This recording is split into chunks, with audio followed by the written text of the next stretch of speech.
Sí, en Moscú, en resumen, es una catástrofe. De verdad, hay una crisis de gasolina.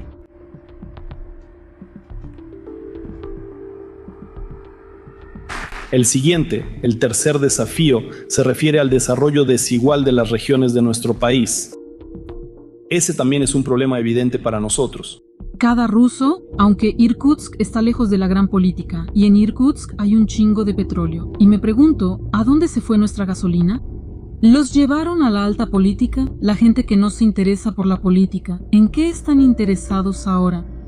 Vladimir Putin anunció la retirada del ejército y la Duma Estatal de la Federación Rusa está preparando una ley para confiscar los ahorros de los rusos y sus pensiones para financiar la guerra.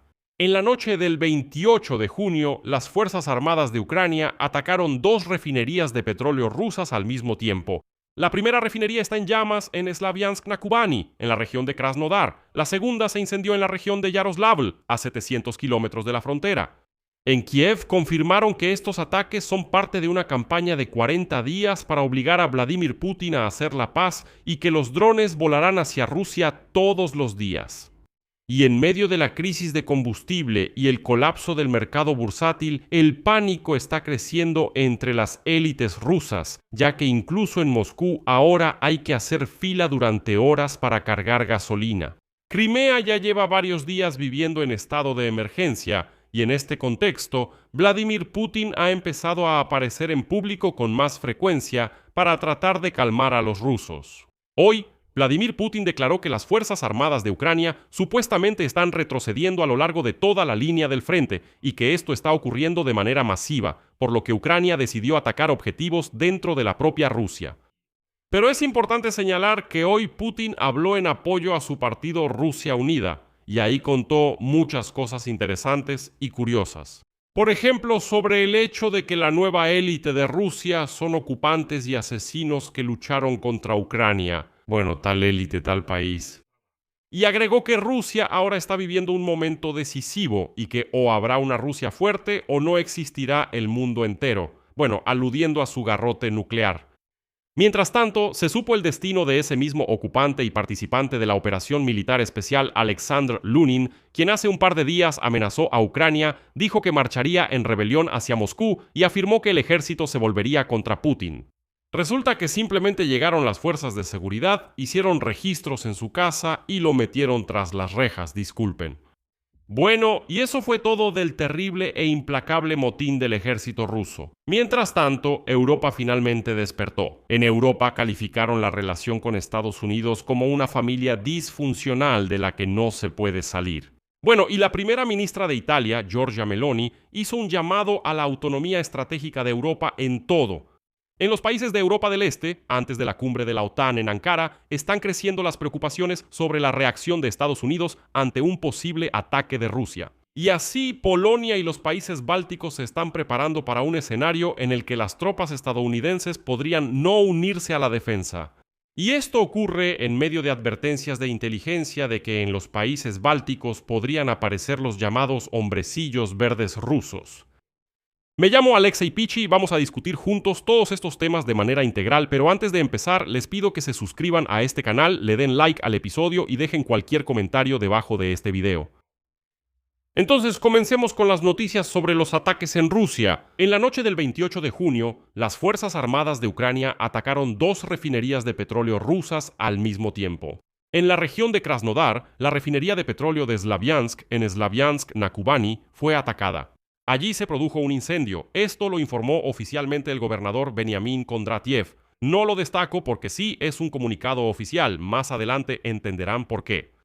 Según él, también resultaron dañadas una línea eléctrica y una tubería de gas. Además, los restos de los drones cayeron sobre varias casas y una persona murió. Y ahora, los canales de monitoreo publicaron imágenes de humo denso sobre la refinería de petróleo. Un gran incendio también fue registrado por el servicio satelital de la NASA. La empresa pertenece a la compañía Slaviansk Eco, tiene una capacidad de más de 5 millones de toneladas de petróleo al año y proporciona alrededor del 10% del volumen de procesamiento en el Distrito Federal del Sur de la Federación Rusa. Entre otras cosas, esta empresa suministra combustible a Crimea, que fue anexada. El presidente de Ucrania, Volodymyr Zelensky, confirmó el ataque a la refinería de Slaviansk, ubicada a 300 kilómetros de la línea del frente.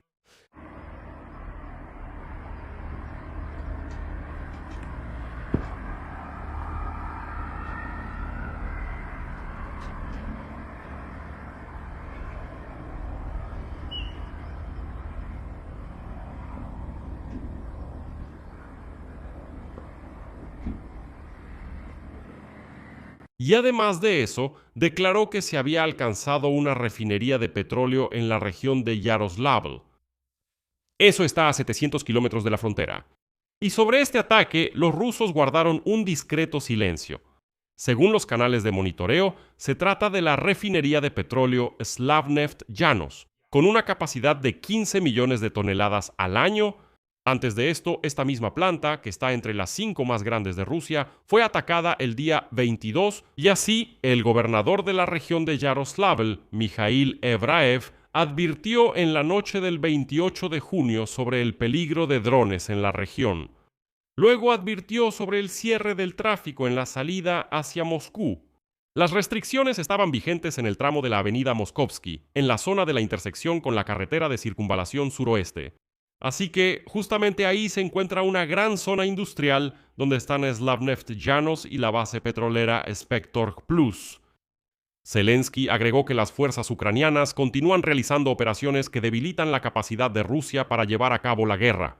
Y a continuación citaré sus palabras. Cada uno de nuestros ataques a larga distancia reduce los recursos que alimentan la máquina militar rusa y un paso más hacia la paz. Y en este contexto, el periódico The Washington Post señaló hoy que Ucrania ha intensificado drásticamente los ataques en el interior de Rusia, y esto ocurre en medio de la crisis de combustible. Y lo importante es el colapso del mercado de valores. Entre las élites rusas crece el pánico. Se trata de que en solo una semana los drones ucranianos atacaron instalaciones petroleras en toda Rusia, al complejo de microelectrónica en Voronezh que produce componentes para misiles balísticos, y también a una planta química en Tula, que es clave para la producción de municiones. En Crimea, después de los ataques, cortaron la electricidad en toda la península. Suspendieron la venta de combustible y declararon estado de emergencia. Todo esto en solo una semana. Se sabe que la producción de gasolina en Rusia cayó un 25% en la semana del 15 al 21 de junio. Decenas de regiones de inmediato implementaron vales para la venta de gasolina, y la semana siguiente, del 21 al 28 de junio, la situación empeoró aún más. Y así, Putin incluso realizó una reunión de emergencia debido a la crisis de combustible. El principal activo de refinación de petróleo de Moscú, la refinería en Kapotnia, después del ataque de la semana pasada, suspendió sus operaciones hasta el próximo año.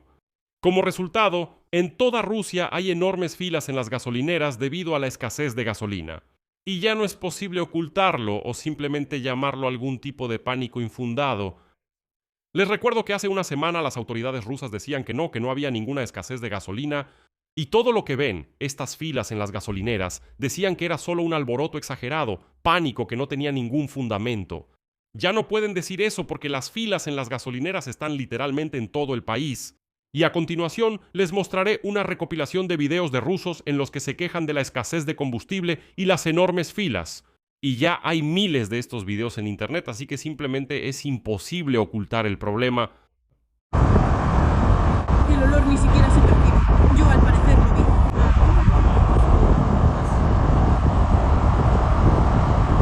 vi. Ya llevo día y medio parada en la Rosneft que está aquí en Ugdan. Ayer no llegué a la gasolinera porque justo antes de la vuelta, la fila se detuvo frente a nosotros. Y simplemente ya no nos fuimos a casa porque, bueno, aquí ya era cuestión de principios quedarse un día entero con el tanque caliente. Ya decidimos pasar la noche y quedarnos, para que al menos esta mañana pudiéramos ser los primeros en cargar gasolina. Y la fila ni siquiera disminuye, simplemente está ahí. Me parece. Se hace aún más larga. Fui a 5 gasolineras, 5. Ahora es sábado, 12 de la noche. Antes yo bailaba en algún club a esta hora. Esto es simplemente una locura. Hay una fila enorme. La gente está esperando hasta 4 horas en la fila. Todavía no han traído la gasolina. Están esperando a que abran la gasolinera.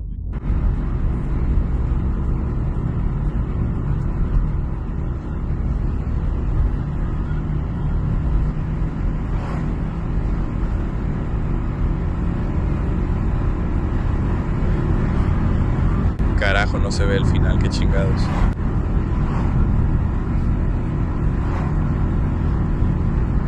No hay gasolina de 92, 90 rublos con 90 copex.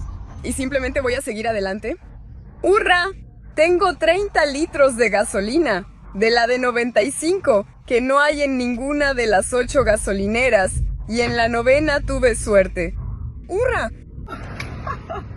La verdad no pensé que un problema así llegaría a Kaliningrado. Es una pesadilla. Ayer cargué gasolina en Volneft y me dijeron, ay, aquí no habrá escasez, no hay razón para preocuparse por eso. Pues ahí está. Hoy en la ciudad, Volneft está completamente vacío, excepto el diésel.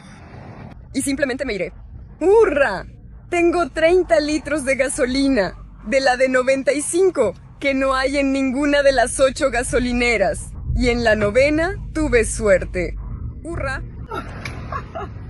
Sí, en Moscú, en resumen, es una catástrofe. De verdad, es una catástrofe con la gasolina. Yo estoy aquí desde las 12 de la noche, ahora es 12:30, sí. Estuve media hora haciendo fila en la gasolinera, no avancé nada, ahora llegó el despachador de la estación a la fila y dice que ya no hay gasolina. Váyanse. Una situación de total incertidumbre, cita el periódico The Washington Post a un exfuncionario financiero ruso. La sensación es que no hay salida.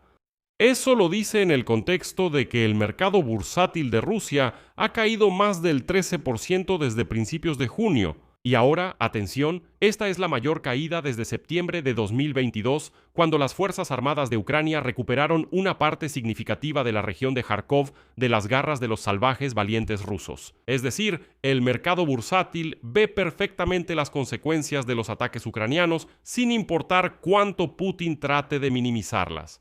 Y según información preliminar, el precio del petróleo ruso también cayó a niveles que no se veían desde antes del inicio de la guerra de Estados Unidos e Israel contra Irán. Ahora, un barril de petróleo ruso ya cuesta alrededor de $50. El déficit del presupuesto federal a finales de mayo alcanzó los 6 billones de rublos. Esto es el doble que el año pasado y ya superó la marca de todo el año 2026. Y eso fue antes de los ataques de junio. El presupuesto de la Federación Rusa se está desmoronando, el déficit es enorme y el Fondo de Bienestar Nacional ya está prácticamente agotado. Son esos mismos miles de millones, decenas de miles de millones de dólares que Putin guardaba en la alcancía. En este contexto, el líder del Partido Comunista de Rusia, Gennady Zyuganov, hizo un llamado público, como él mismo lo expresó, a movilizar 130 billones de rublos de las cuentas bancarias de los ciudadanos y las empresas. Sí, no escucharon mal, las autoridades rusas simplemente quieren quitarles los ahorros a los rusos para el bien de todo el país. Es decir, la lógica es simple. Si tienes dinero en un depósito, entonces significa que no lo necesitas de manera crítica. Si realmente necesitaras ese dinero, probablemente ya lo habrías retirado. Si están en un depósito, significa que no los necesitas, así que simplemente se pueden quitar para el bien de la patria y para continuar la guerra contra Ucrania. Pero eso no es todo. También se supo que el Ministerio de Finanzas de la Federación Rusa está preparando un proyecto de ley sobre el posible acceso a $40,000 millones de ahorros de pensiones en fondos privados. Es decir, el gobierno de la Federación Rusa puede intentar tomar el dinero de cualquier manera posible. Y aquí valdría la pena pensar, tal vez sacar tu dinero antes de que sea demasiado tarde y largarte de Rusia lo más lejos posible. En este mismo sentido, el periódico The Times escribe que la situación en Crimea podría obligar a la rata acorralada, es decir, a Vladimir Putin, a otra escalada. En Crimea se ha declarado el estado de emergencia ante el aumento de los ataques ucranianos a los objetivos logísticos y energéticos. En los últimos días, drones y misiles ucranianos han estado atacando carreteras, vías férreas y puentes que conectan Crimea con la parte continental de Rusia. También se informa sobre ataques a instalaciones energéticas e infraestructura de combustible. Los transbordadores han sido atacados, parte de las rutas han sido bloqueadas y en algunas zonas se han registrado daños en la infraestructura de transporte. En varias regiones se han registrado interrupciones en el suministro eléctrico y el abastecimiento de combustible para la población civil ha sido suspendido. Les recuerdo una vez más, ya desde hace varios días en Crimea, para un ruso común, incluso para un crimeo común, es imposible comprar gasolina en una gasolinera, simplemente no hay físicamente. Crimea tiene un significado especial para Vladimir Putin. tanto como base estratégica de la flota del Mar Negro, que ya no lo es, como también un elemento simbólico de su legado político. Pues porque si quitamos Crimea, ¿qué legado deja después de sí el calvo inútil de Vladimir Putin? Cero, absolutamente ninguno. Bueno, aparte de las guerras que estuvo librando constantemente por todo el mundo. Y después de la anexión de la península, en Rusia se observó un entusiasmo social masivo, esa locura colectiva, ese Crimea es nuestra, hurra, toda esa tontería. Y en la publicación de Times consideran que existe el riesgo de que la estrategia de Kiev pueda provocar una escalada por parte de Moscú. La publicación describe dos enfoques entre las élites rusas sobre el futuro de la guerra: el pragmático, que implica congelar el conflicto, y el radical, que aboga por una mayor escalada y la movilización de los rusos desaliñados. El dictador ruso Vladimir Putin podría optar por un enfoque más cauteloso, pero bajo presión es capaz de tomar decisiones impredecibles. Y así, el medio concluye: si Putin teme que la pérdida de Crimea lleve a su caída, podría decidir negociar, pero con la misma facilidad podría sucumbir a la tentación de aumentar las apuestas. Aunque Putin también podría temer que aumente el número de rusos descontentos y que finalmente tenga que lidiar con eso. Pero por ahora aún logra manejarlo, refiriéndose a los rusos descontentos. Al ocupante ruso, participante en la guerra contra Ucrania, Alexander Lunin, quien grabó un video mensaje al presidente de Rusia, Vladimir Putin, advirtiendo sobre la amenaza de un motín militar, simplemente lo arrestaron por 11 días. De esto habló la esposa de ese mismo ocupante, Lunin. Antes de eso, ella grabó un video donde contaba que en la noche del 27 de junio hubo un allanamiento en su casa en el pueblo de Lisinovka, en la región de Voronezh. Según ella, las fuerzas de seguridad rusas, los policías rusos, confiscaron equipo de cómputo, memorias USB, laptops y otras cosas. En ese momento Lunin no estaba en casa porque el día anterior se fue a Moscú y dejó de comunicarse, simplemente desapareció. Y después su esposa eliminó todos esos videos donde hablaba sobre los allanamientos, sobre las fuerzas de seguridad y todo eso, lo eliminó todo. Y escribió que Lunin está vivo y sano y pidió a todos que por ahora no comenten nada, es decir, él mismo no ha aparecido públicamente. Bueno, en resumen, a este rebelde Lunin, al parecer, le dieron su merecido por bocón. Les recuerdo, Alexander Lunin, de 39 años, publicó un mensaje dirigido a Putin el 25 de junio, contando sobre el uso de torturas y violencia por parte del mando hacia los soldados de las Fuerzas Armadas de la Federación Rusa. Por negarse a cumplir, cito, órdenes estúpidas y suicidas y a entregar su dinero, Lunin advirtió que si el presidente Putin no se reúne con él personalmente y a él mismo no le permiten hablar en televisión en vivo, entonces, cito, el ejército volverá sus armas contra el Kremlin. Recuerdo que en ese entonces, en un solo día, ese video de Lunin obtuvo 12 millones de vistas. Parecería que hubo un gran revuelo. Al día siguiente, en el Kremlin declararon que estaban al tanto de ese video y, según dijo Peskov, aún no habían tenido tiempo de revisarlo. Y hoy simplemente, supuestamente, arrestaron a ese Lunin. Desapareció en algún lugar. Bueno, como ya dije, aparentemente lo sentaron con cuidadito en ya saben qué. Y como pueden ver, no hubo ningún motín en el ejército ruso. Mientras tanto, Vladimir Putin decidió rápidamente congraciarse con esos mismos ocupantes y los llamó la nueva élite de Rusia. Y pidió crear todas las condiciones para que los asesinos y saqueadores de las Fuerzas Armadas de la Federación Rusa, después de regresar del frente, continúen sirviendo al país. En las esferas civiles, la política, la economía, así como en la administración estatal y municipal. Pero luego Vladimir Putin declaró que las Fuerzas Armadas de Ucrania supuestamente están retrocediendo en todos los frentes y por eso Kiev eligió atacar ciudades rusas. Aquí, sin irme muy lejos, lo diré de inmediato. Escuchen, esta es una lógica interesante. Es decir, Rusia durante los 5 años de guerra a gran escala ataca ciudades habitadas por civiles, ataca infraestructura civil, lanza misiles contra hospitales, maternidades, edificios residenciales. Destruye infraestructura, ataca plantas eléctricas y así sucesivamente. Y según la lógica de Putin, esto no significa que los rusos estén perdiendo. Pero cuando las Fuerzas Armadas de Ucrania empiezan a atacar ciudades rusas, él dice, eso es una señal de que están perdiendo. ¿Ven? Tan pronto como empiezan a perder, comienzan a atacar las ciudades. Y según esta lógica, ¿no resulta que Rusia ha estado perdiendo durante los 5 años de guerra a gran escala? ¿O sí? Aquellos que tienen, aunque sea un poco de pensamiento crítico, probablemente se detendrán y dirán, espera, ¿qué clase de lógica es esa? Pero todo esto, en general, ya lo hemos escuchado. Pero después Vladimir Putin hizo una declaración interesante. Según él, Ucrania recluta con éxito a rusos descontentos dentro de Rusia para cometer actos de sabotaje. A estos rusos Putin los llamó marginados. Pero por alguna razón Putin se quejó de esto ante Occidente. Dijo algo como, ¿cómo es posible que Europa y Estados Unidos permitan que los servicios secretos de Ucrania recluten a rusos? Escuchen esto. No pueden infligirnos una derrota estratégica, no pueden ganarnos en el campo de batalla. Intentan desestabilizar la situación política, sembrar el caos interno.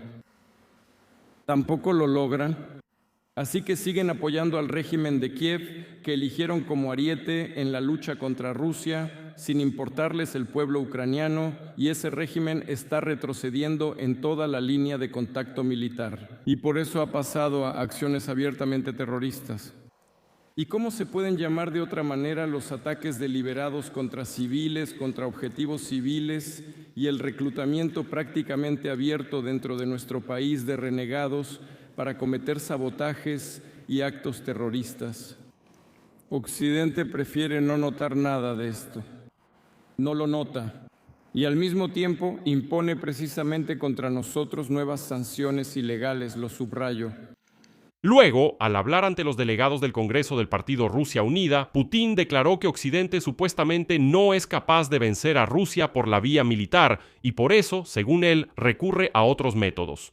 También afirmó que supuestamente están poniendo a prueba a Rusia, esa es su cita, y que intentan deshacerse de ella como un factor mundial que, según palabras del dictador, siempre se ha puesto en el camino del mal. El mal no puede ponerse en el camino del mal.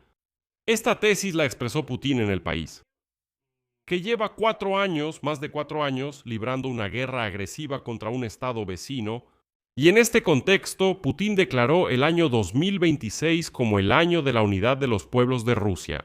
Esa es la fórmula que el Kremlin utiliza para justificar la continuación de la guerra contra Ucrania. Pero lo más gracioso fue ver la intervención del principal borracho de la Federación Rusa, Dmitry Medvedev, quien salió y una vez más prometió a los rusos un futuro brillante si votan por el partido Rusia Unida.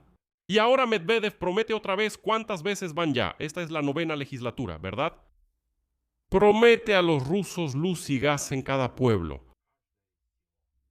El tercer desafío se refiere al desarrollo desigual de las regiones de nuestro país. Ese también es un problema evidente para nosotros. Cada familia rusa necesita debería esforzarse por proporcionar condiciones de vida cómodas. Se trata de viviendas accesibles y un entorno urbano moderno, de servicios públicos de calidad y de carreteras seguras. Y lo más importante es que no se trata solo de las grandes ciudades, sino también de los pueblos y de las regiones alejadas de nuestro país. Allí todavía queda mucho por hacer. Y en una parte aparte de este episodio quiero tocar el tema de Europa y su relación con Donald Trump. Ayer en mi canal de Telegram Pechi News, el enlace está en la descripción de este video. Publiqué el mensaje de la primera ministra de Italia, Giorgia Meloni, quien, al igual que Emmanuel Macron, llamó a romper los lazos con Donald Trump y pasar a construir una autonomía estratégica para Europa. Reflexionar sobre la Europa que queremos y necesitamos construir. Está claro que ser una gran plataforma reguladora comercial ya no es suficiente. Necesitamos autonomía estratégica, capacidad industrial, soberanía tecnológica y poder financiero. Y Europa debe estar lista para usar su fuerza geopolítica y geoeconómica. Queremos una Europa que concentre sus energías en los grandes temas estratégicos donde es vital unir fuerzas. Este es el tema de un artículo maravilloso de The Guardian, en el que se dice que, especialmente en los países de Europa del Este, antes de la cumbre de la OTAN en Ankara, que se llevará a cabo el 8 de julio, crecen las preocupaciones sobre la reacción de Estados Unidos ante un posible ataque a Rusia. Polonia y los países bálticos se están preparando para un escenario en el que las tropas estadounidenses podrían no unirse a la defensa. Según este artículo, desde que Donald Trump regresó a la Casa Blanca, en las capitales de Europa del Este, la gente está discutiendo el escenario de pesadilla de lo que sucederá si Rusia ataca y Estados Unidos no se une a la lucha. Como escribe The Guardian, a mediados de mayo, en una reunión en Tallinn, el subsecretario de Estado de Estados Unidos, Thomas DiNanno, fue preguntado directamente si las tropas estadounidenses intervendrían en caso de una invasión rusa a los países bálticos. El funcionario estadounidense se acomodó en la silla y su respuesta no fue clara, y no incluyó la palabra sí.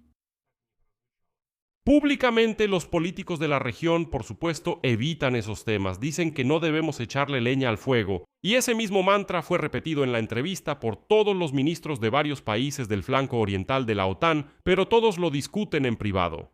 Y aquí es interesante que la ex ministra de Defensa de Lituania, Davila Šaklienė, comparó la relación entre Europa y Estados Unidos con una familia disfuncional donde el divorcio no es posible.